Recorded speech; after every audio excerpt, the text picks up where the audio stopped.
Garde le rythme, on remue son cul pas mal. Brigitte plus vite, Corinne s'émoue, très bien. On n'a pas peur de se tordre les reins, voilà. Balance man, cadence man, trace la glace. C'est le Bob man.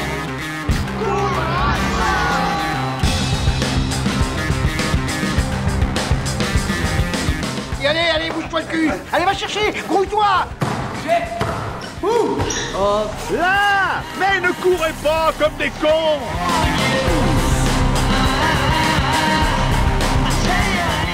Allez, mec, un rouge là-dessus! Et les gars, vous dormez là ou quoi? Le match il est pas fini, hein? Je crois qu'après avoir vu ça, on peut mourir tranquille. Enfin, le plus tard possible, mais on peut. Ah, c'est superbe. Quel pied! Ah, quel pied! Oh putain! Oh là là là là là là! Affirmatif, il va y avoir du sport, moi je vous le dis. Bonjour et bienvenue à toutes et tous dans ce 14e match de Goal Volant. Goal Volant, si vous ne connaissez pas encore, c'est le podcast Sport et Société, disponible sur toutes les plateformes de balado-diffusion et que vous pouvez également suivre sur tous les réseaux sociaux, Twitter, Facebook, YouTube. Alors surtout, n'hésitez pas à vous abonner, à liker et à partager nos publications, à diffuser notre podcast à tous vos proches et amis. Et en faisant cela, le saviez-vous, vous travaillerez bénévolement. Pour nous, mais aussi pour Mark Zuckerberg ou Elon Musk. Car oui, aujourd'hui, le travail gratuit se cache partout. Quand vous réservez vous-même votre billet de train par Internet, vous faites le job qui auparavant était occupé par un travailleur. Quand votre opérateur téléphonique vous interroge sur votre expérience client, vous bossez pour lui sans qu'il vous accorde une ristourne. Quand vous scannez vous-même vos articles au supermarché, vous effectuez un travail où là aucun patron ne va venir vous virer. Et le bénévolat, s'il est encadré par des horaires et qu'il implique un rapport de subordination dans l'équipe, c'est une forme de travail dissimulé. Mais n'oublions pas que plus il y aura de bénévoles, moins il y aura de chômeurs. Alors oui, parfois décrié pour s'apparenter à du travail gratuit ou dissimulé, c'est pourtant ce qui anime plus d'un Français majeur sur 3 aujourd'hui, le bénévolat. Et c'est justement à ce mot, bénévolat, que Goal Volant a choisi de s'intéresser aujourd'hui. Bonsoir, mesdames et messieurs. Bonsoir, comment ça va bien? Ça va bien? Ça va? Ce soir, mesdames et messieurs, ensemble, dans cette salle, nous allons essayer d'apprendre un mot. Ce mot, nous ne le connaissons pas. Je ne sais pas. Ni vous, ni nous. Le petit chat? Non, attendez, non. Arrête. Ça va. Cependant, mesdames et messieurs, nous allons essayer de l'apprendre ensemble, ce nouveau mot. C'est intéressant, ça c'est bien, ça c'est bien. Mesdames et messieurs, le mot de ce soir est... Je ne sais pas qu'est-ce que c'est. Alors notre ami le petit Robert définit le bénévolat assez prosaïquement, comme la situation d'une personne qui accomplit un travail gratuitement sans y être obligée. La définition qu'en donne le CESE, le Conseil économique, social et environnemental, est-elle plus complète? Le bénévolat est l'action d'une personne qui s'engage librement, sur son temps personnel, pour mener une action non rémunérée en direction d'autrui ou au bénéfice d'une cause ou d'un intérêt collectif. Et aujourd'hui, le bénévolat est partout. Dans le social...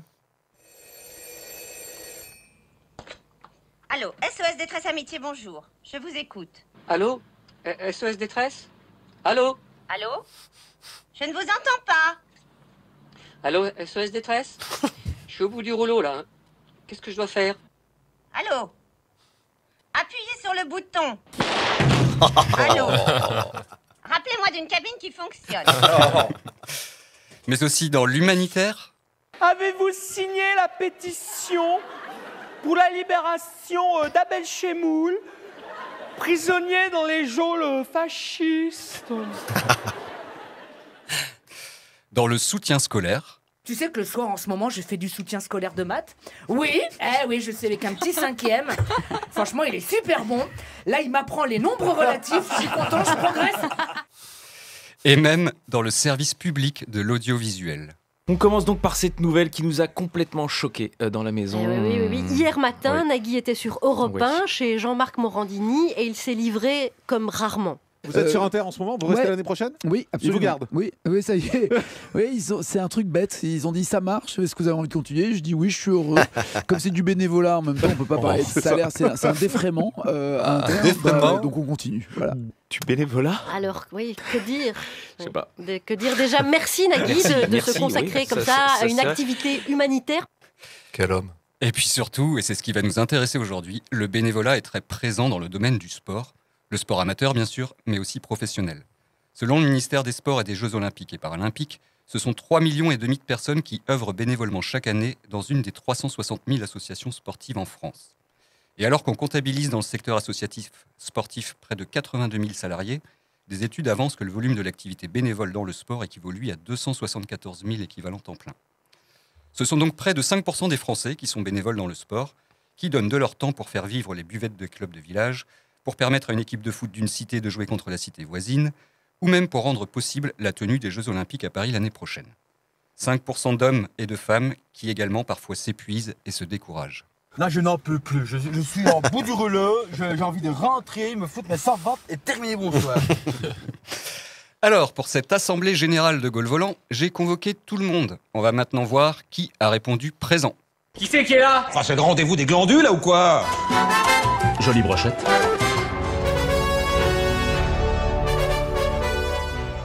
Pour aborder ce thème du bénévolat dans le sport, je vous ai concocté la meilleure des équipes.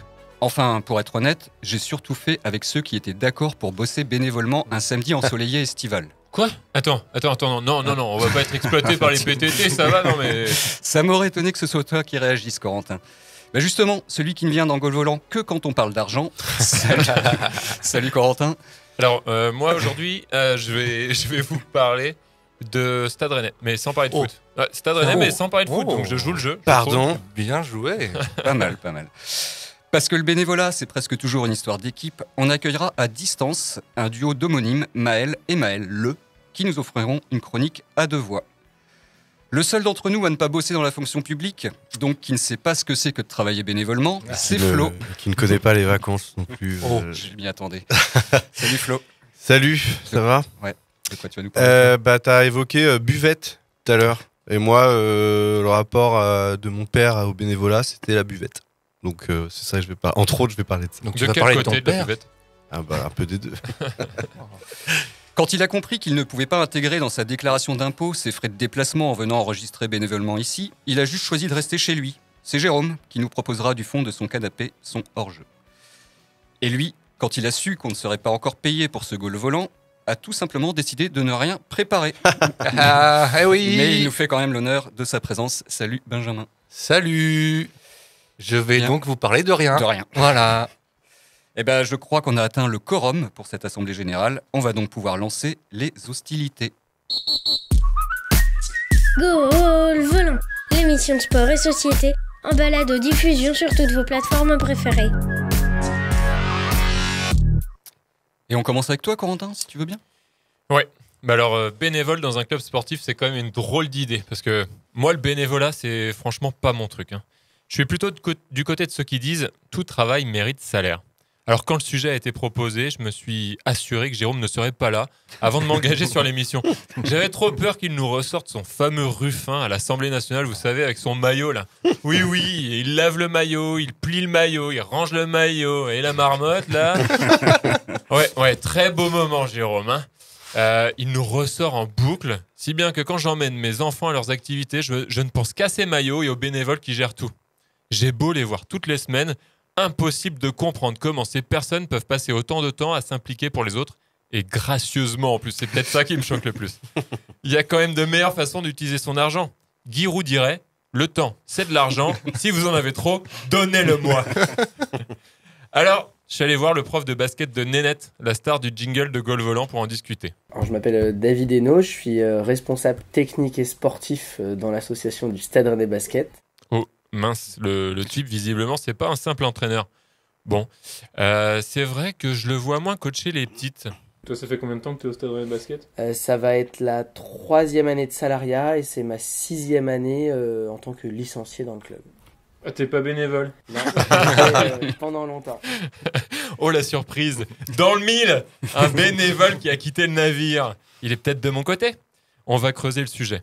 David, il fait clairement partie de la nouvelle génération, présente dans les assos, mais il a connu les anciens bénévoles, ceux décrits par Ruffin, difficilement remplaçables, ne pouvant, pas faute de relève, lâcher leurs fonctions, mais qui décident un jour d'arrêter. Ça, c'est arrivé avec l'ancienne présidence, un groupe de copains assez âgés. Et en fait, tout ce groupe-là, qui était un groupe mais très familial, très associatif et tout ça, Effectivement, il y a un moment, ils ont dit, on voit que vous êtes entre de bonnes mains, on a bien fait les choses, ça fait 25 ans qu'on est là, on s'en va. Et ça a été un trou énorme quand ils sont partis, parce que on va le dire, c'est un président par intérim qui a pris les choses en main, et il a été complètement esseulé. Et avant de reconstruire un bureau qui fonctionne avec des réunions régulières, avec des points, un trésorier, et vraiment d'avoir un recul sur notre pratique. Donc il y a eu 3 ans de battement où ça n'a pas été facile du tout. Alors oui, les 170 licenciés étaient entre de bonnes mains. Mais malgré tout, ce modèle basé uniquement sur le bénévolat mettait en péril l'équilibre du club. C'est clairement le constat qu'avait fait l'ancienne direction.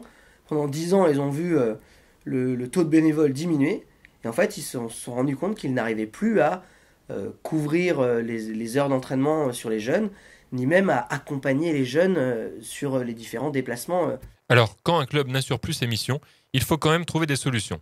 Les bénévoles présents font alors de nombreuses heures et, comme dans de nombreuses associations, l'esprit du bénévolat est bien loin et on flirte avec les limites. Ça se passe dans beaucoup d'associations sportives, pour ne connaître que le milieu sportif.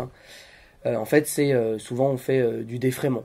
Comme Nagui. En fait, le défraiement permet à certains bénévoles de se retrouver avec des petits salaires en fin de mois sur les heures d'entraînement qu'ils ont fait ou alors les déplacements qu'ils ont fait avec certaines équipes et ainsi de suite. Et là, c'est problématique. Le bénévolat n'en a plus que le nom. À force de défraiement, les bénévoles se retrouvent avec de petits salaires mais pas assez de rentrée d'argent pour en vivre, trop de temps passé pour pouvoir travailler à côté et proche de l'illégalité et du travail dissimulé. Et tenez-vous bien, bande de râleurs privilégiés. Alors c'est pas suffisant et surtout c'est pas légal et puis ça permet pas de cotiser ou d'avoir une retraite au bout quoi. Bah oui, la retraite. Mais bon, c'est un concept dépassé tout ça. Alors finalement, le bénévolat c'est pas si mal. Ça marchait ou ça marchait pas? Et en fait, plus je faisais d'heures dans l'association, plus on me faisait du défraiement de kilomètres en fin de mois. Et ce qui marchait pas, c'est que quand j'ai dit que je souhaitais arrêter ce genre de choses parce que j'étais devenu prof dans un collège et que je voyais bien que j'étais pas dans les clous en fait au niveau des assurances et tout ça, ils se sont dit bah oui mais ça veut dire qu'on va perdre tous nos jeunes formés. La situation n'est plus tenable. Après avoir perdu les anciens qui ne comptaient pas leur temps, le Stade Rennais Basket s'apprêtait aussi à perdre ces jeunes bénévoles peu convaincus par le système de défraiement mis en place. Et c'est là qu'a lieu ce qui ressemble à une petite rupture avec le bénévolat. Il va falloir qu'on embauche ou qu'on trouve des gens motivés pour le faire. Et oui, la motivation numéro 1 était quand même l'aspect financier, quoi. Et cette rupture entre je donne de mon temps pour une association et je viens parce que c'est payé, encore très présente maintenant. Alors, au-delà des freins budgétaires à la mise en place du salariat, on a abordé des questions idéologiques. C'était une association familiale qui avait un vrai ancrage dans le quartier, donc il y a aussi dépassé l'idéologie de l'asso pour devenir peut-être quelque chose de plus structuré, tout simplement. Et cette idéologie-là, on a quand même mis 3 ans avant de faire comprendre aux gens qu'il était nécessaire de salarier quelqu'un pour pérenniser les choses. Au cours de notre discussion, une phrase prononcée par David fait écho à ces propos. Les jeunes sont riches en temps. C'est pourquoi le Stade Rennais Basket mise énormément sur leur formation. Tout le principe de mon boulot, c'est de faire en sorte que les prochains bénévoles soient des bénévoles formés. C'est qu'aujourd'hui, on ne peut pas s'appuyer sur les parents, parce que les parents, ils ont leurs emplois du temps, ils ont les emplois du temps des différents enfants, et en fait, on ne peut pas demander à un parent aujourd'hui de suivre son enfant toute l'année, tous les samedis et 2 fois par semaine aux entraînements. Donc le choix qu'on a fait, c'est de miser sur un club de jeunes. Aujourd'hui, on est 80% à être mineurs au club, et en fait, on a misé sur ces collégiens et ces lycéens qui vont se former et qui vont potentiellement intégrer des filières des métiers du sport. Et on sait que le bassin rennais est très riche dans ces milieux du sport. Et du coup, on a misé sur le fait on va les former. Et du coup, ce seront les bénévoles formés de demain. Donc vous l'aurez compris, David, le salarié, est finalement loin d'être opposé au bénévolat qu'il sait nécessaire. En guise de conclusion, je vous propose d'écouter cette belle image qui, je suis sûr, plaira aux fans de bicyclette que vous êtes. Moi, je suis juste le petit moyeu. Et l'objectif, c'est de trouver tous les rayons qui sont autour de moi pour tenir la roue. Elle est belle, parce que le but, c'est que je m'efface le plus possible. Et c'est ce qu'on essaye de faire dans une asso pour rendre aux adhérents ce qu'il aurait dû, en fait, de la reconnaissance et qu'à la fin de l'année, les coachs, les entraîneurs, les bénévoles, ceux qui ont tenu la buvette et tout ça, on leur dise merci d'avoir été là. Moi, j'ai pas besoin des merci, c'est mon boulot, c'est ma passion. Et c'est important que ça revienne à ceux qui étaient là et qui étaient des bénévoles. Merci Corentin. C'est assez ironique de démarrer notre émission sur le bénévolat en abordant justement la question du salariat. Et je crois que c'est peut-être une question assez cruciale, le salariat, quand on aborde le sujet du bénévolat justement. Car comment le bénévolat peut avoir du sens dans notre économie néolibérale ? Parce que oui, en fait, le bénévolat peut apparaître comme une solution à certains dans cette idéologie pour laquelle le salarié ou le salariat peut poser un problème, quoi. La plaie de l'entreprise, c'est le salarié. Absolument. Alors le salarié, il arrive, il est jamais content. Ça va jamais. Ça va jamais. Il pense qu'à partir le soir, il pense ça au chèque à la fin du mois. Vendredi soir, il pense à moi. Jamais content. Jamais. Demande des augmentations. Le bénévole ne demande pas tout ça. Mais non, puisqu'il n'a rien. Voilà, exactement. Le bénévole vient avec son cœur. Je vois. Avec son enthousiasme. Mais voilà. Et c'est ça qui compte. Et c'est comme ça qu'il se réalise. Dans le travail, dans l'entreprise. Atmen, c'est un garçon qui travaillait déjà, qui était salarié. Oui, mais pas beaucoup quand même. Pas beaucoup, mais quand même, il faut quand même. Ils sont jamais contents. Ils sont jamais contents. On paye quand même. Ils sont jamais contents. Il y a ton petit salaire, mais il y a les charges, il y a les vacances, il y a les retraites. On s'en sort pas. Il y a tout. Bon, ben maintenant, il vient avec son cœur et il est content. Et ben voilà. Oui, mais j'ai pas du choix. Voilà. Alors, depuis la crise de 2009 notamment, les associations sont passées à des financements qui se font sous forme d'appels d'offres. C'est beaucoup moins stable financièrement pour les associations. Et elles ont moins de ressources sur le long terme pour financer les emplois salariés. 2500 pièces d'or ? Mais vous voulez que je trouve 2500 pièces d'or dans le cul d'une vache ? Moins de salariés et plus du tout de contrats aidés depuis leur disparition en 2017. Donc il y a un risque, c'est que le travail des salariés des associations repose désormais sur des statuts hybrides, comme le service civique, ou tout simplement sur les bénévoles eux-mêmes. Alors je vous pose la question, messieurs. Est-ce que vous pensez qu'aujourd'hui, le bénévolat ne deviendrait pas finalement que du travail dissimulé ? Comment ça commence fort. Sérieux là, attention. Ouais, on rigole plus. Je déconne pas. Moi, perso, je connais pas trop ce type de taille de club.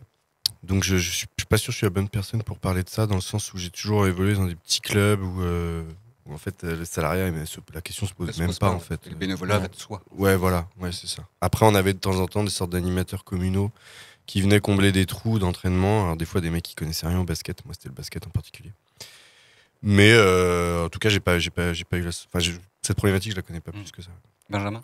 On va mettre les pieds dans le plat peut-être tout de suite. On va parler des JO. Eh ben oui. Oui. JO. Oui. Parce que là, justement, on est face à un gros événement, une grosse structure. Et donc oui, il y a beaucoup de critiques par rapport au bénévolat, et notamment, justement... par rapport à tout, en fait. Oui, par rapport à beaucoup de choses. Justement, justement, il y a vraiment des critiques comme quoi c'est du travail dissimulé, parce que c'est les gens qui vont bosser entre 8h à 10h par jour, 6 jours sur 7, qui vont avoir des fiches de poste, qui vont avoir des supérieurs. Et donc voilà, là, on est vraiment... Salariés, souvent, les supérieurs. Bah oui. Ça peut arriver. Mais du coup, tu m'ôtes un peu le pain de la bouche, je voulais en parler. Ouais. Pardon. Je propose d'écouter quelque chose. Ce qui fait réagir ce matin, ce sont ces Jeux Olympiques de 2024. On recrute des bénévoles pour y travailler, mais les conditions font réagir. On parle de semaines de 48 heures de travail non rémunéré, 6 jours sur 7 contre seulement une tenue, un repas par jour, un ticket de métro. Voilà.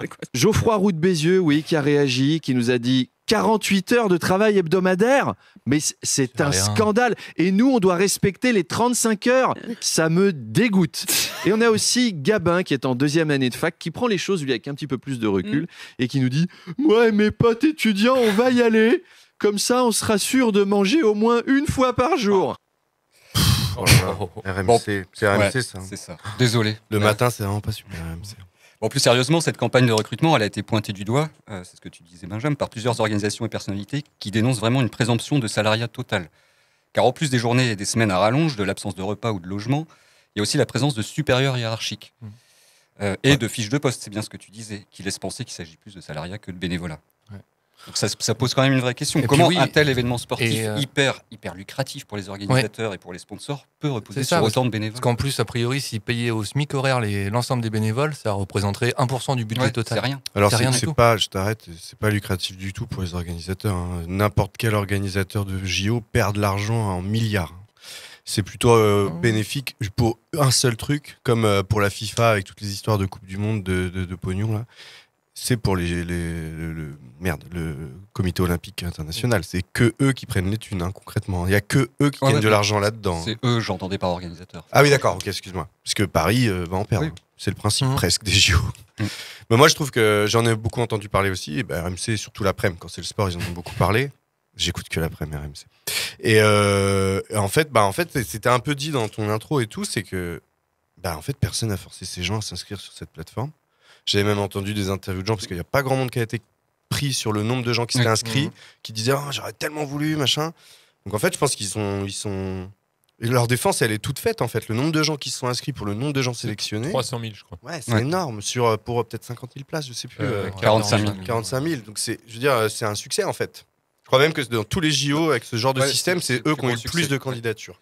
Donc tu peux derrière critiquer et compagnie. Oui, mais les gens sont prêts à le faire. Donc c'est le concept du bénévolat. Et je veux dire, si par contre... Mais il y a plein de choses que tu peux critiquer, plein de choses que des gens sont prêts à faire qui restent critiquables.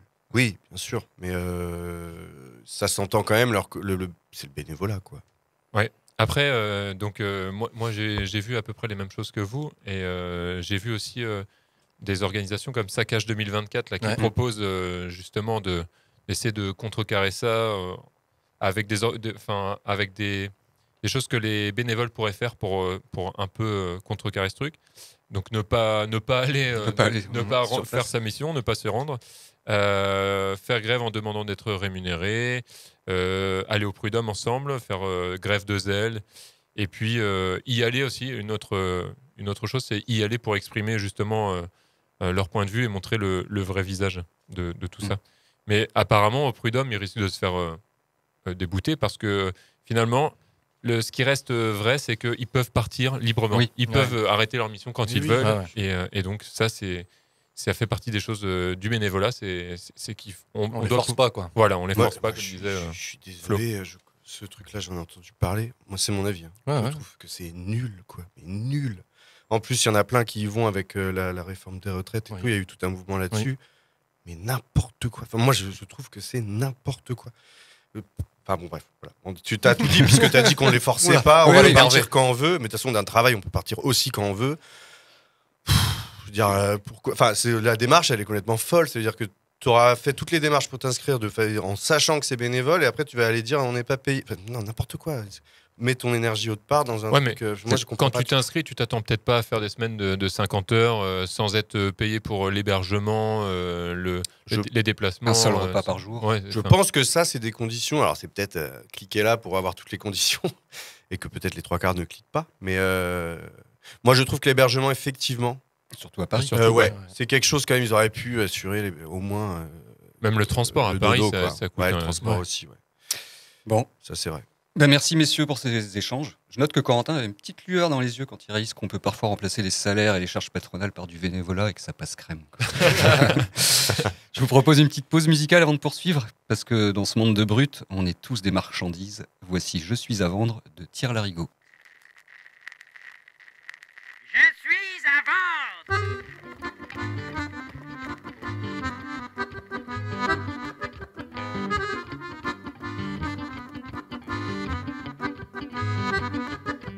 Je suis à vendre. Je suis à vendre. Je suis à prendre ou à laisser dans le fossé. Petite épave, j'irai crier, je suis à vendre. Je suis à vendre. Je suis à vendre. Je suis à vendre. Je suis à prendre pour qui m'achète. Je ferai risette comme un zouave. J'irai crier, je suis à vendre. Je suis à vendre. Je suis à vendre. Je suis à prendre. Qui veut de moi sera mon roi. Et moi son brave. J'irai crier, je suis à vendre. Je suis à vendre. Je suis à vendre. Je suis à prendre. Et pour pas cher, j'offrirai ma chair, je serai l'esclave qui va crier je suis à vendre.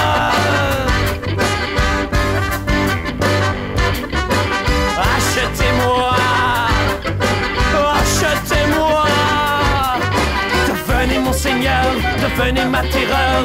Et sous l'entrave, j'implorerai, je suis à vendre. Je suis à vendre, mais je suis à vendre. Et à laisser dans le fossé, petite épave abandonnée n'est plus à vendre.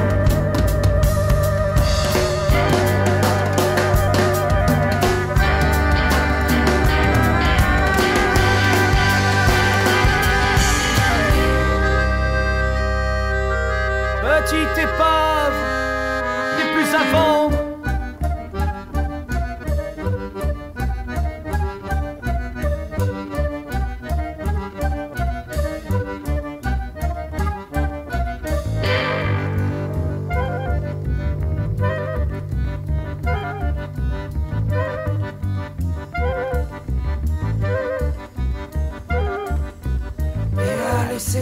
Dans le fossé, je suis à pendre.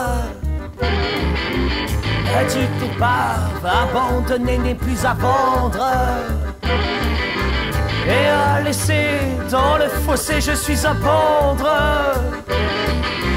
Petite épave abandonnée n'est plus à vendre.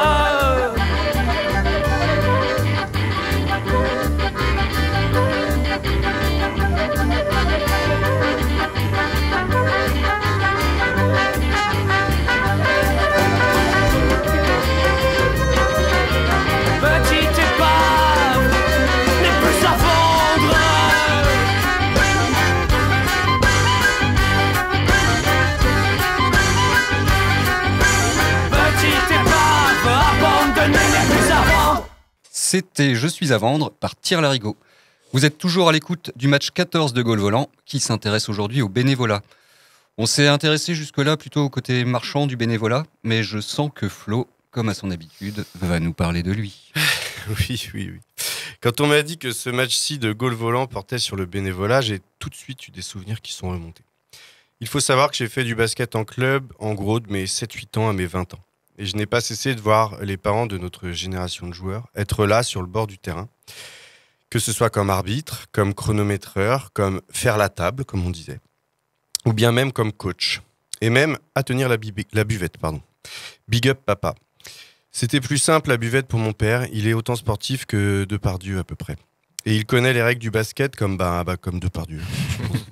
Tu me diras, ça se trouve, Depardieu, il connaît bien les règles du basket. Ça se trouve, il se fait des matchs de NBA la nuit, tranquille, sur son canapé. Bon, ça m'étonnerait, mais... Donc la buvette, c'était banco pour lui. Pas trop besoin de suivre. Il pouvait s'en mettre sous le coude un peu, mais pas trop quand même. Il fallait ramener la smala après. Si les gens dans la salle avaient l'air contents, c'est qu'on avait gagné. Sinon, tant pis, on pouvait toujours boire un coup. Parce que vraiment, ils ne comprenaient pas les règles. Ils ne comprenaient pas qui avait gagné. Des fois, ils me disaient, 2 jours après, ils me disaient, t'as gagné samedi. C'était assez drôle. Ma mère, c'était autre chose, elle. Attention, 15 ans de basket. Dans sa jeunesse. 1m50, mais un shoot de l'enfer. Autant vous dire que quand il a fallu choisir un sport pour ses enfants, on n'avait pas trop notre mot à dire. Je me suis toujours réclamé de ça, d'ailleurs. Nous, les Caverina, on est une famille de basketteurs, mon pote. Bon, ouais, comme les Parker ou les James, ouais.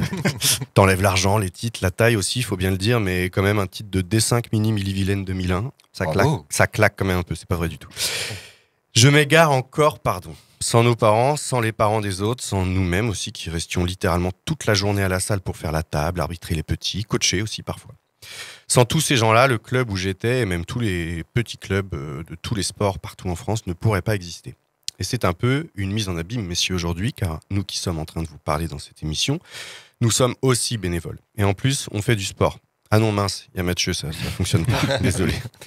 Moi, j'adorais voir les adultes courir partout, se démener pour nous emmener à l'autre bout du département, devenir commercial d'un jour dans leur boîte pour nous dégoter des beaux maillots. La fierté dans leur regard quand on gagnait un match, parfois c'était rare, certaines saisons.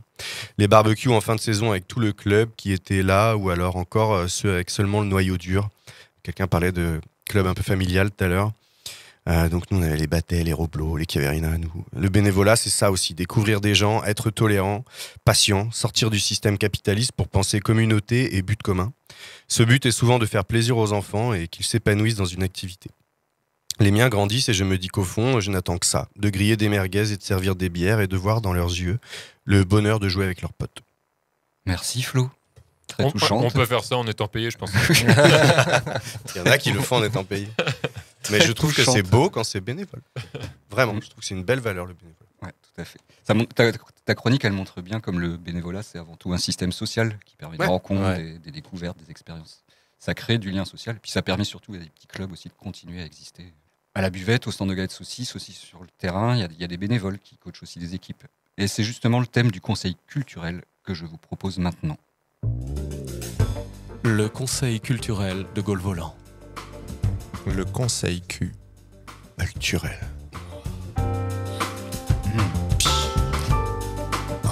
Il fait chaud dans les studios là. Oh là, je vais enlever mon t-shirt. Oh. Le conseil cul.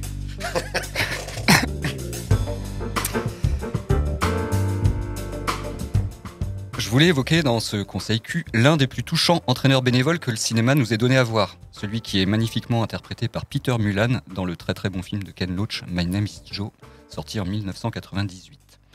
Alors Ken Loach, pour celles et ceux qui ne connaissent pas, est ce qu'on appelle un réalisateur engagé. Très engagé même, et plutôt très très à gauche, désolé Flo, à tel point... défendre les valeurs du bénévolat. À tel point qu'il est souvent perçu en Angleterre comme anti-britannique. Le Joe de My Name is Joe, c'est un ancien alcoolique au chômage qui déborde d'énergie et consacre une grande partie de son temps à coacher bénévolement la plus mauvaise équipe de football amateur d'un quartier sinistré de Glasgow, les Nomades, composé de chômeurs et de petits délinquants. Un entraîneur plein d'humour, aux méthodes assez expéditives, comme dans la scène où il vient réveiller ses joueurs chez eux en faisant croire à une descente de police. Police! Nobody move! We've got you surrounded!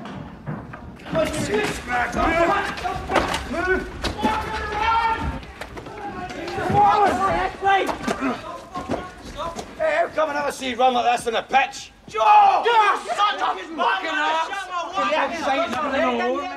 Vous courez pas aussi vite sur le terrain, leur dit-il dans son magnifique accent écossais à couper au couteau.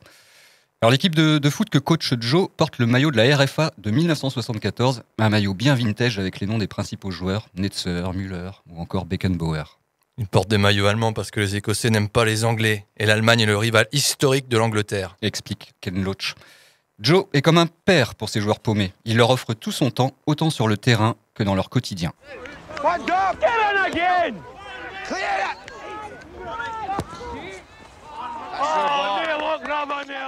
Mais le jour où l'un d'eux commence à avoir des problèmes avec la petite mafia locale, Joe va s'embarquer dans une spirale infernale et mettre en péril sa liaison naissante avec Sarah, une assistante sociale qu'il vient de rencontrer. Bon, je vais pas vous spoiler la fin, on est dans du Ken Loach, vous vous doutez bien qu'elle est pas joyeuse. Alors bien sûr, My Name is Joe n'est pas un film sur le foot, ni c'est un film sur un bénévole dévoué qui consacre toute sa vie à son club. Le ballon rond ne sert que de toile de fond, comme un élément incontournable de la vie d'un chômeur écossais, au même titre que le pub ou la solitude. Mais malgré tout, comme dans nombre de ses films, Ken Loach permet de montrer le football au-delà du ballon. Et il montre comme lui, il aime le football, surtout amateur, pour la raison de vivre qu'il donne à tant de personnes déclassées au banc de la société. Mais aussi pour son vrai côté dramatique. Loach aime le foot, peut-être même plus que le cinéma. Il disait d'ailleurs dans une interview au Monde qu'il prend plus de plaisir devant un match de foot que devant un film, parce qu'un match ne suit pas les règles habituelles et prédéfinies du drame. D'ailleurs, Ken Loach tourne ses films comme on coach une équipe de foot. On doit faire preuve d'énergie en permanence. On ne peut jamais se mettre en veilleuse parce qu'à ce moment-là, toute l'équipe le voit et c'est toute l'émulation du groupe qui en pâtit. Et Joe, comme la majorité des personnages de Ken Loach, est animé de cette énergie mentale que les footballeurs connaissent bien, celle qui interdit d'abandonner avant le coup de sifflet final.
C'était Statu Quo avec Down the Dustpipe, extrait de la bande originale du film My Name is Joe, que j'espère vous avoir donné l'envie de voir ou de revoir. Nous sommes toujours en plein match 14 de Gaulle Volant, consacré au bénévolat dans le sport.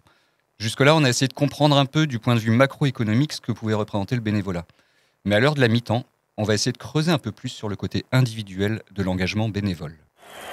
Eh bien, je crois que les joueurs sont en train de profiter de cette mi-temps pour se rafraîchir. Ah, c'est la reprise et les voilà repartis de plus belle. Allez, messieurs! Mi-temps! Portez-vous bien? Alors pour ça, on a envoyé notre Maël enquêter auprès de son homonyme Maël Le.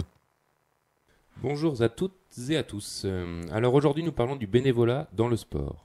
Et pour ce faire, je vous propose d'échanger avec une trentenaire sportive qui, en plus de sa pratique sportive, qui n'est pas des moindres, a aussi donné de son temps, notamment pour faire vivre un club parisien de badminton. Bienvenue à toi, Maëlle. Salut Maëlle.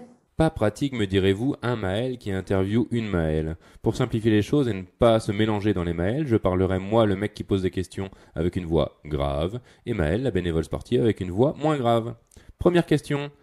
Être bénévole aujourd'hui dans le sport, de ton point de vue, n'est-ce pas un petit peu le bad? Alors, excellent jeu de mots, mais malgré tout, c'est vrai qu'en général, c'est plutôt le verre à moitié vide qui nous vient en premier quand on parle du bénévolat sportif, parce qu'on passe notre temps à gérer des détails, on en a marre de se faire engueuler. Et puis en cherchant un peu, j'ai même trouvé qu'il y avait des bénévoles qui faisaient des véritables burn-out diagnostiqués. Donc un panorama pas très réjouissant. Du coup, qu'est-ce qui fait qu'un jour, on se retrouve là à donner de son temps pour la pratique sportive des autres?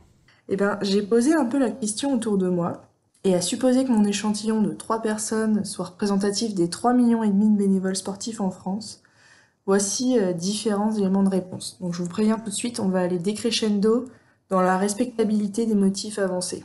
Alors d'abord, il y a l'altruisme. On est vraiment sur du bon bénévole, celui qui incarne l'étymologie du mot, qui veut dire vouloir du bien en latin. Donc le bon bénévole, il veut se rendre utile pour la société, et parmi toutes les nobles causes qui existent, il a choisi le sport, parce que le sport, c'est des émotions, c'est de la mixité sociale, de la solidarité, ça apprend l'humilité aux plus orgueilleux, et puis ça donne de la confiance en soi à ceux qui en ont le moins. Ça participe à la construction identitaire des plus jeunes, bref, le monde irait mieux si le sport prenait plus de place. Donc j'en profite là pour dire qu'on parle de tous les Denis et les Bébert, les prénoms ils se réfèrent aux Côtes d'Armor, qui zonent autour des terrains de foot du district dès 11h du matin le dimanche, affairés à tracer le terrain, mettre des piquets de corner, à acheter des baguettes pour les casse-dalles d'après-match. Les bières elles ont été achetées la veille.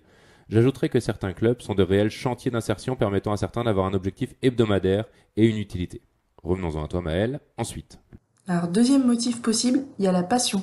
Donc on dit souvent que peu de gens ont la chance de trouver un boulot passion, celui où vous comptez pas vos heures, vous avez hâte que les vacances se terminent, et vous savez, où quand quelqu'un vous demande « toi tu fais quoi dans la vie ?», il regrette de vous avoir posé la question 20 minutes plus tard tellement vous êtes intarissable sur le contenu détaillé de vos journées de travail.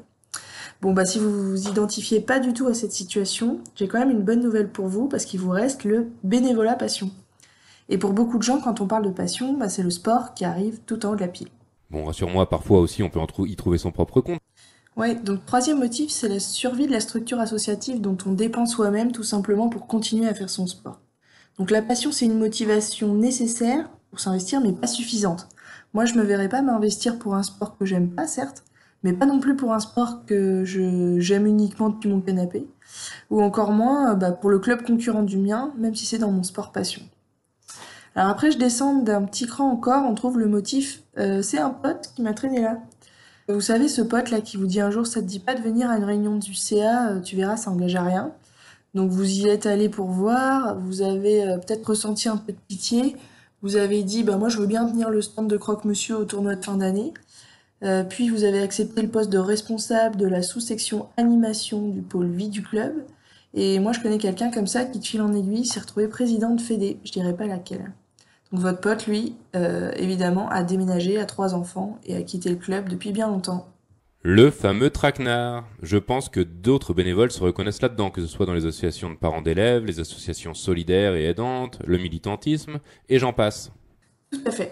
Et pour finir, j'ajoute un dernier motif, même si personne ne me l'a mentionné, c'est le besoin de reconnaissance, peut-être même l'envie non avouée de pouvoir dans un environnement où les responsabilités sont souvent plus accessibles que dans les univers professionnels.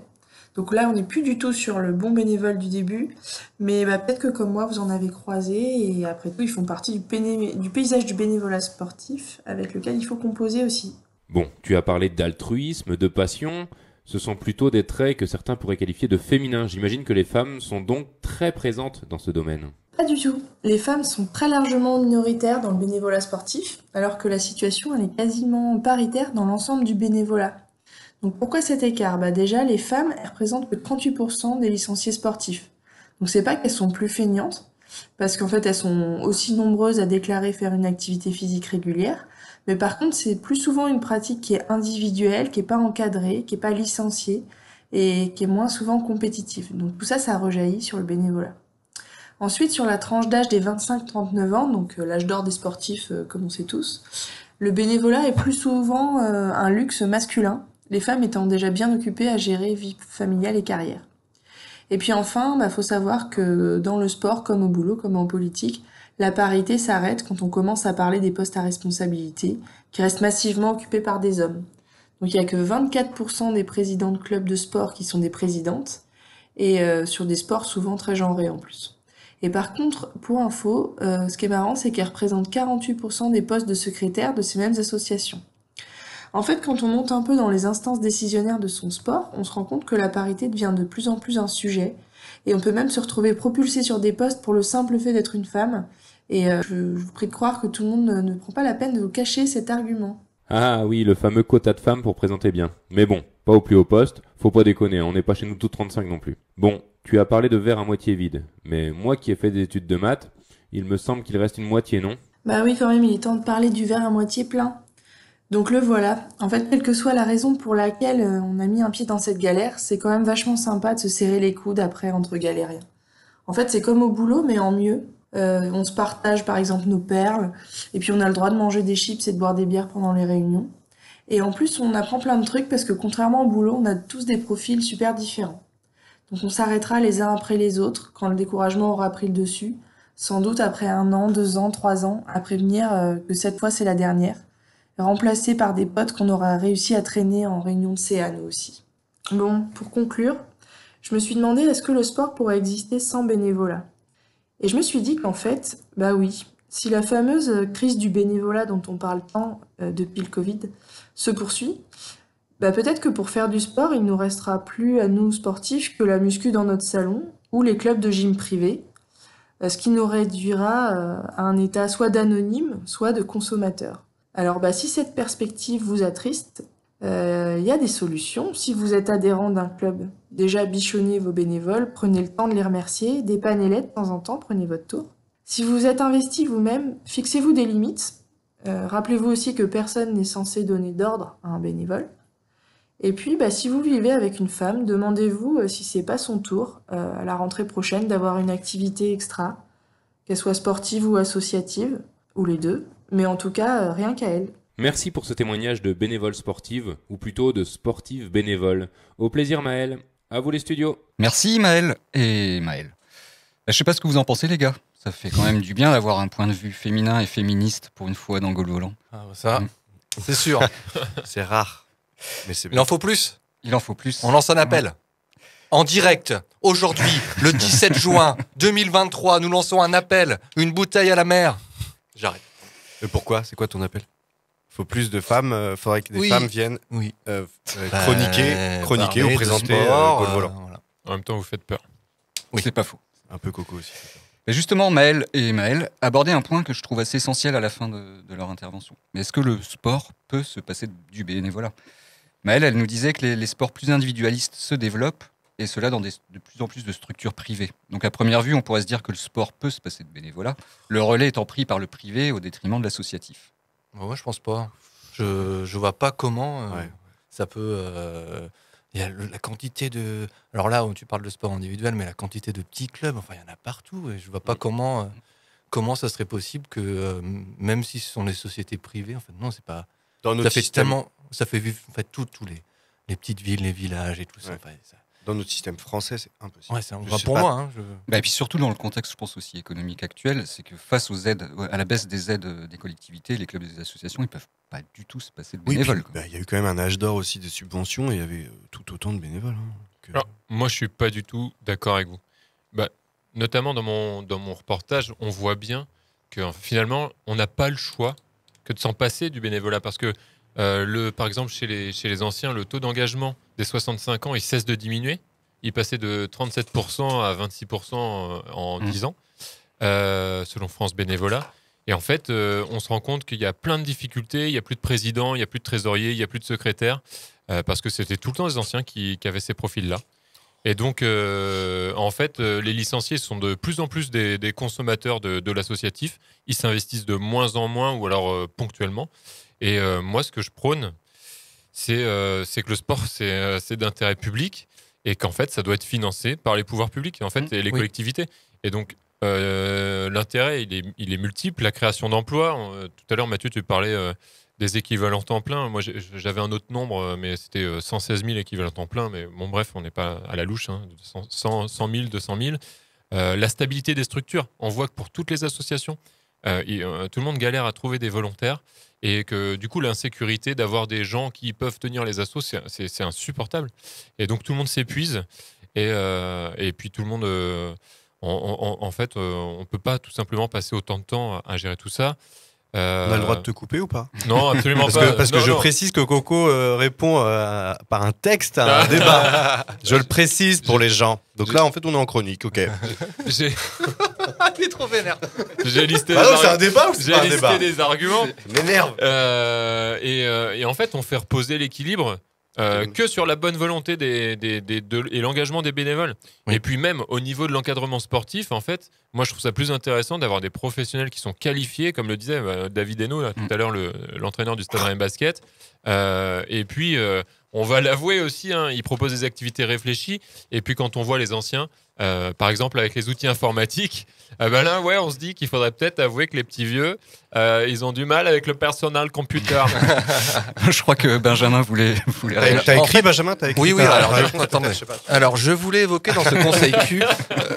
Non, en fait, je pense que tu interroges plus comment on met en œuvre le bénévolat, quoi, tout simplement. Et peut-être pas remettre en question le bénévolat, mais comment on va aider les clubs, comment on va aider les associations, comment on va rendre tout ça plus attractif, quoi. Mais moi, je veux bien. En fait, je trouve que ce que tu dis, dans l'absolu, j'entends. C'est très engagé ce que tu dis, parce que ça voudrait dire que voilà, on crée de l'emploi, on arrête peut-être d'utiliser le temps libre des personnes, etc. Machin. Je pense qu'il y a un truc qu'on se rend peut-être pas compte, nous, parce qu'on est dans ce milieu-là en France, etc. Mais on a un nombre de clubs incroyable, un nombre d'associations de manière générale incroyable. Je crois qu'on est quasiment le premier pays au monde en taux d'associations par rapport au nombre de gens. Et donc, si tu fais ça, donc c'est plein de bonnes intentions, ça fait très truc de gouvernement, ça, ce que tu dis. Et si tu fais ça, en 1 an, 2 ans, tu perds, je suis sûr, 40% de tes clubs. Parce qu'en fait, qu'est-ce qu'ils vont dire? Ils vont dire, on a pris un salarié, donc du coup, par contre, les 2 petits clubs, là, vous allez ensemble voir les 3 petits clubs, voir les 4 petits clubs du coin, et puis maintenant, le club, c'est Caredon, et puis tous les autres petits clubs de foot, ils s'arrêtent, etc., etc. Et tu te retrouves dans un système qui ressemble beaucoup au système anglo-saxon. Je crois que j'avais dit dans une émission, aux États-Unis, quand tu veux emmener ton gosse au basket, il y a très peu de clubs, faut payer souvent, on paye nous des licences, mais là, il faut vraiment payer un peu du fric. C'est très particulier, le système hors bénévolat pour le sport. Même quand c'est pas écrit, c'est long. C'est plus long que tes chroniques. Non, je suis vraiment pas du tout d'accord. C'est le pilier du sport en France. Mais oui. Non, mais en fait, on a l'air quand même un peu tous d'accord. Oui, il est difficile aujourd'hui, surtout pour le sport amateur, de se passer de ce trésor qu'est le bénévolat. Pourtant, comme le rappelait Maël, les 2 Maël dans leur chronique, le bénévolat semble vraiment connaître une crise aujourd'hui. Oui. Le fait que la Fédération française de football doive faire de la pub pour trouver des entraîneurs bénévoles en est assez révélateur. Au football des champions, ça se fait pas tout seul. Il faut le soutien des amis, de la famille, de tout un club, d'entraîneurs, de dirigeants, de supporters. Il faut surtout des bénévoles pour renforcer les structures. Les champions de demain, c'est vous qui les ferez. Avec la Fédération française de football, rejoignez l'encadrement d'un club. D'y aller, c'est muscle ton jeu, Robert. Muscle ton jeu. C'est bien. Alors cette crise du bénévolat, elle se trouve pas tant au niveau du nombre de bénévoles, mais plutôt sur la façon de s'engager. Depuis les années 90, quand on a commencé à étudier le bénévolat, on constate que le nombre de bénévoles tend lui à augmenter, mais c'est le temps investi qui lui diminue. Il y a beaucoup plus de turnover parce que la concurrence s'accroît aussi entre les associations. Oui. Les gens sont aussi plus impatients, plus exigeants, mieux informés. Et puis quand ils ne se sentent pas à leur place, ils zappent facilement. Du coup, les bénévoles au long cours, c'est ce que disait tout à l'heure Corentin, ils disparaissent petit à petit. Et c'est un problème que soulevait François Ruffin, justement, dans son intervention à l'Assemblée nationale. Qu'est-ce que c'est? Désolé, Corentin, tu te doutais bien qu'on allait le mentionner quand même. Mais oui, mais il prend la place de coach et il pique ses références. Allez, vas-y, là.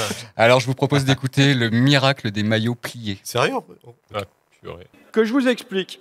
Depuis tout petit, je joue au foot, et depuis tout petit, le samedi ou le dimanche, dans les vestiaires, avant le match, il y a un entraîneur qui pose une bassine sur un banc, et dans la bassine, tous les shorts, les chaussettes, les maillots, lavés, pliés, rangés dans l'ordre. Alors qu'on les avait quittés crado, couverts de sueur, puant la sueur, chiffonnés. Et le week-end d'après, on les retrouve, comme j'ai dit, lavés, pliés, rangés dans l'ordre. J'ai essayé d'en causer une fois avec mes partenaires de l'association sportive du foyer rural de Rive-Mont-sur-Anque, tandis qu'on enfilait les protèges tibia. C'est quand même miraculeux, non, ces maillots qui nous arrivent lavés, pliés, rangés dans l'ordre? Je les ai interpellés. Ils n'ont pas bien pigé où philosophiquement je voulais en venir. Vérifiez plutôt sur le ballon est gonflé, ils m'ont conseillé. Alors, ce soir, derrière ses grosses lunettes et ses grosses moustaches, j'espère que Franck Erna va m'éclairer. Franck Erna avait 40 ans. Il travaillait chez Dard, un fabricant de véranda à Poix-de-Picardie. Des fois, il partait livrer en Normandie, comme ce jeudi, à Cherbourg, levé à 4 h du matin, et ça ne l'empêche pas, le soir, de passer au stade, juste une demi-heure, pour assister à l'entraînement des poussins. Et pourquoi tous ces efforts, je lui demande? Pour les gamins, il me répond. C'est son leitmotiv, les gamins. C'est sa cause, donner le goût aux gamins. Lui veut que les gamins soient heureux. Mais ces heures de bonheur, ça se mérite. Il faut tondre la pelouse, il faut tracer les lignes, il faut faire tourner la buvette, il faut vendre des calendriers, il faut chercher des sponsors. Il faut organiser des tournois de pétanque et de jeunes et de sixte pour équiper en maillot les 140 licenciés. Justement, je rebondis, les maillots, vous les lavez comment? À la machine, il me répond. Non mais d'accord, mais c'est quoi la motivation profonde? Pour qu'ils soient propres. Mon enquête piétinée. Le président paye son kir, déplie un billet de 10 de son porte-monnaie. Vous devez vous faire un paquet de pognon, je lui glisse. Hein, comment ça, il s'étonne? Me faites pas croire que si vous servez à la buvette, si vous préparez des paellas, si vous tondez la pelouse, si vous tracez des lignes à la craie, si vous lavez, pliez, rangez les maillots, c'est pas un peu pour l'argent? Lui s'insurge, se tourne vers sa femme. Non mais t'entends, Babette? Il dit qu'on gagne des sous avec le club. Oh, on en perd, oui, se révolte la présidente. Dis-lui combien on y laisse tous les mois. 300 € peut-être que ça nous coûte, elle réplique. Avec l'essence pour conduire les équipes, avec les coûts qu'on paye aux joueurs, rien que ce soir, on avait oublié les sacs poubelles, la macédoine, eh bien on l'a acheté de notre poche. Mais les déplacements, j'insiste, sceptique, vous vous les faites rembourser? Non, et personne ici, dans tous ceux que vous voyez, dans la dizaine de dirigeants, il n'y a pas un parent, il n'y en a pas un qui a reçu un centime. Est-ce que vous commencez à comprendre mon histoire de miracle?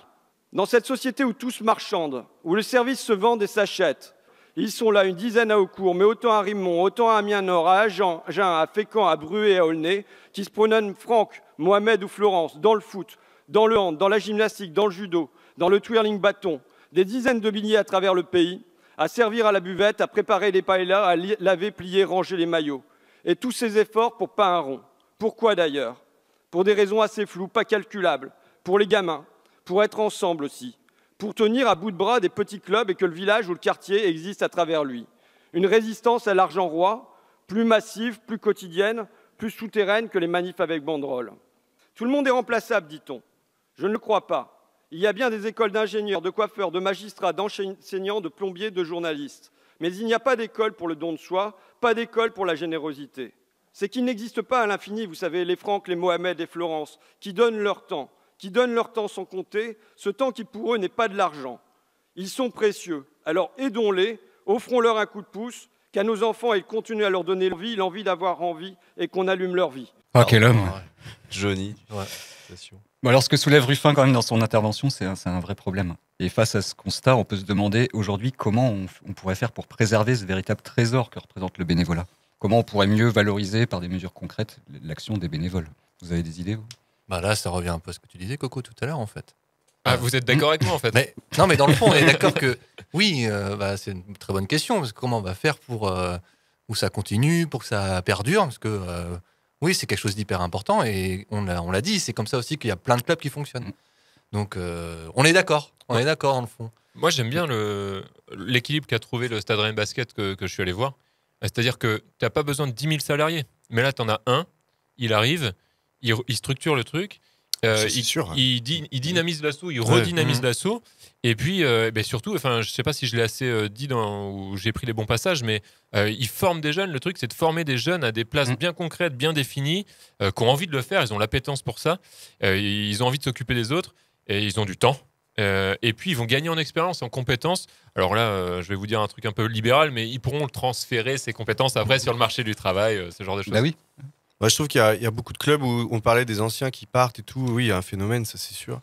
Et je pense qu'il y a aussi des phénomènes aussi de vacances de pouvoir aussi avec ces anciens qui partent. Et d'un coup, moi j'ai pu voir ça dans mon petit club. D'un coup, quand il y avait un ancien qui avait un poste un peu de ouf qui partait, d'un coup, il y avait une sorte de politesse absolue entre tout le monde. Non, mais non, moi je vais pas prendre la présidence. Mais Puis en fait, le truc tournait mal. Tu es là, t'as envie de dire à des gens, mais vas-y, mais implique-toi. Des fois, il y en a, ils osent pas en fait. Ouais, mais le problème aussi, c'est que maintenant, il y a de moins en moins de gens qui veulent prendre des responsabilités au sein des associations. Oui. Parce qu'il y a les lois qui se sont durcies. C'est devenu très complexe de gérer des assos. Oui. Et du coup, il y en a pas mal qui hésitent aussi par les conséquences juridiques. C'est de plus en plus. Enfin, c'est un cliché de dire ça, mais c'est pourtant vrai. C'est de plus en plus. Comme on disait, le sport individuel gagne des pratiquants. Sur le sport collectif, et c'est vrai qu'il y a un côté, nous quand on était gosses, je sais pas pour vous, mais c'était très très sport co. Ouais.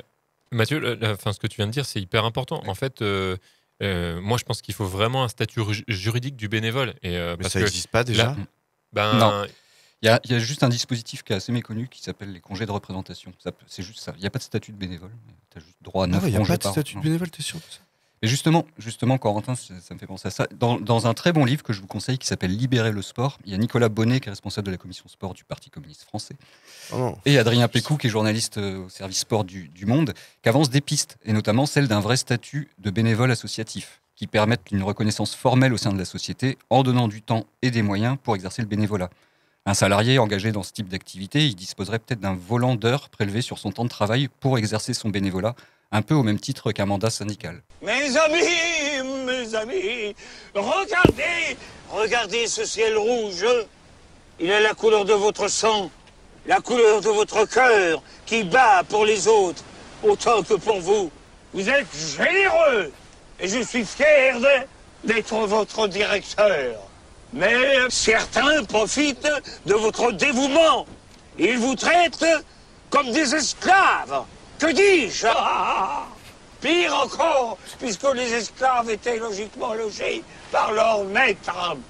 Alors, mes amis, le temps est venu pour vous d'appliquer le proverbe « Toute peine mérite salaire ».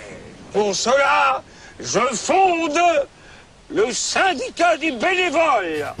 Et ensemble, nous allons lutter.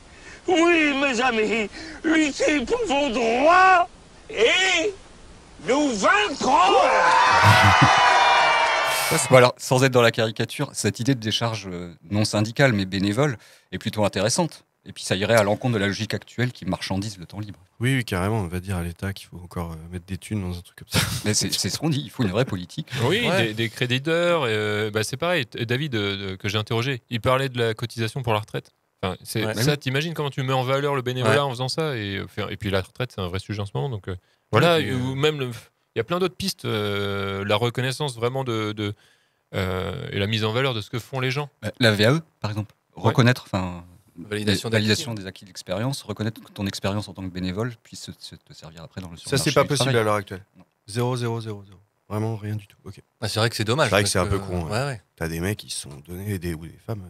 Il y a des choses qui sont importantes, c'est en fait l'investissement humain. C'est-à-dire qu'on va pas, c'est pas juste de l'investissement financier et tout ça. On va sortir de là et on va faire de l'investissement humain.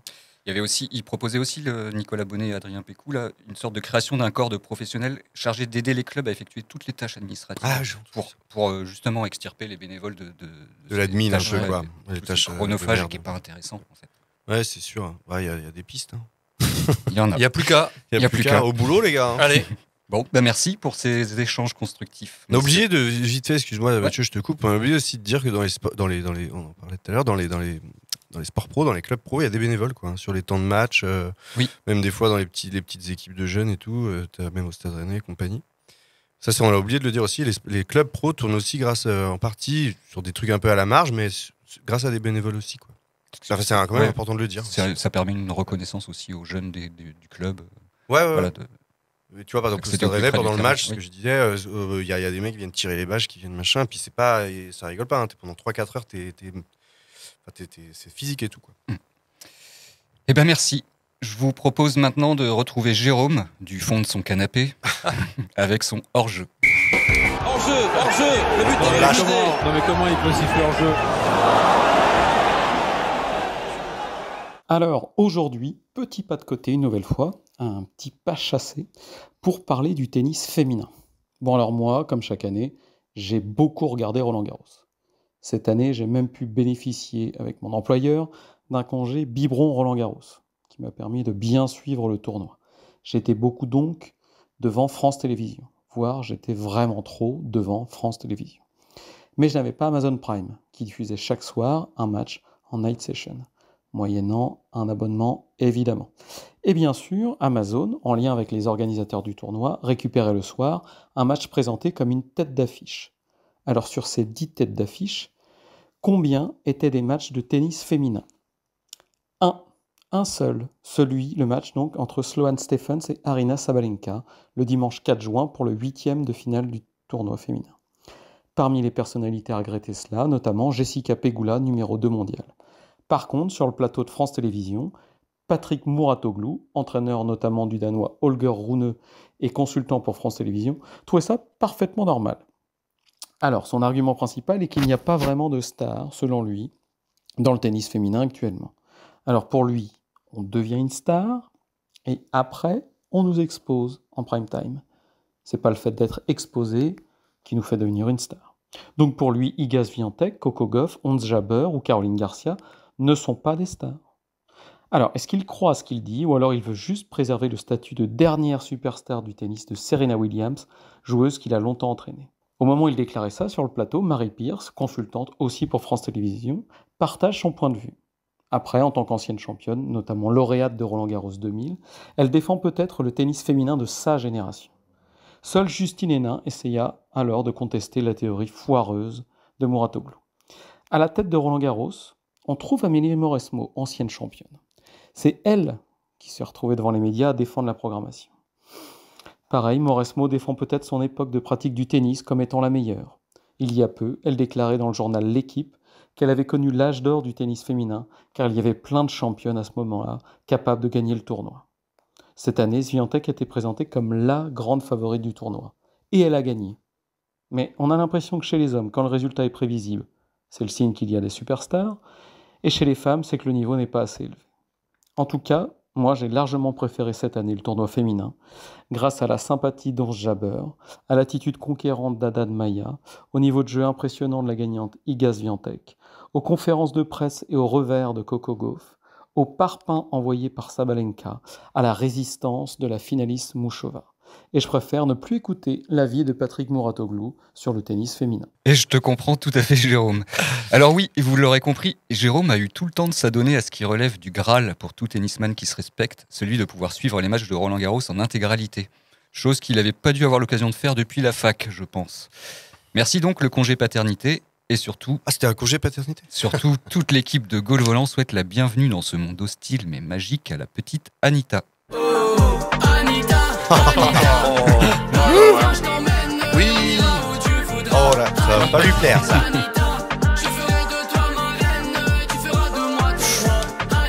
C'est bon, ça. Ah. Tout le monde danse dans le studio. Putain, j'ai envie d'aller en boîte de nuit, là. Ouais. Putain. Ça, c'est de la musique. Ça dure longtemps encore?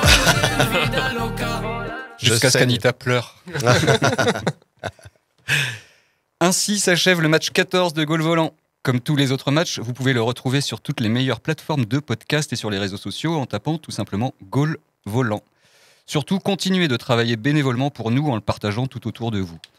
Merci à Timbre FM, la radio d'Augan sur le 106.6, pour nous avoir accueillis dans ses studios.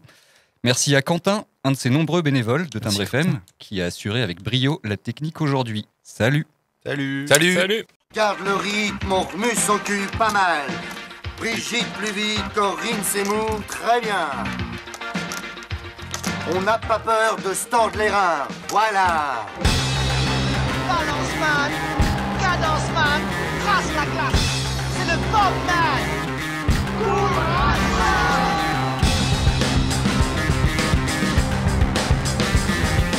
Et allez, bouge-toi le cul. Allez, va chercher, grouille-toi. Là! Mais ne courez pas comme des cons!